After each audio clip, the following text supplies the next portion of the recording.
Hi, I'm Miss Lopes, and today I'm going to read you the story, Do Not Take Your Dragon on a Field Trip. You've been marking the calendar. The day's finally here. The day you've been waiting for, the best day of the year. It's time for the field trip, and you're ready to go. But before you head out, there's one thing you should know. Do not take your dragon on a field trip. Before you leave school and head to the bus, your teacher will have some rules to discuss. He'll assign chaperones who won't be prepared for a big, scaly student who will leave them quite scared. So do not take your dragon on a field trip. Once on the bus, the real trouble will start. The dragon will kick off the trip with a fart, and that spiky tail needs a seat of its own, leaving a little room for a scared chaperone.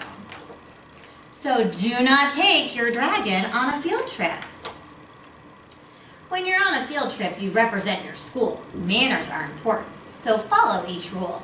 But your dragon's rudeness will take its toll when she goes on and on with her stop, drop, and roll. So do not take your dragon on a field trip. When it's time for a tour, things won't improve. Your dragon will fall behind as you move.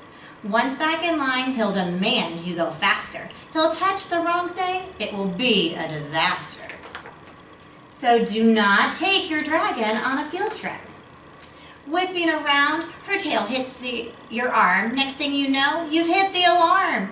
She'll use a loud voice, she'll interrupt, she'll bump into your friends, and might even erupt. So do not take your dragon on a field trip. But I've told him about this field trip for weeks. If I tell him no now, tears will run down his cheeks. He deserves an adventure, to learn something new. Please, oh please, can't he go too? Sometimes we cannot do what we desire, especially when it puts us at risk of a fire. But you can still help your dragon learn something new. Listen to me, now here's what you should do. Share field trip facts that leave him in awe. Draw him some pictures of all that we saw. And as soon as you can, take his wing in your grip and take your dragon on his own field trip. I hope you enjoyed the story.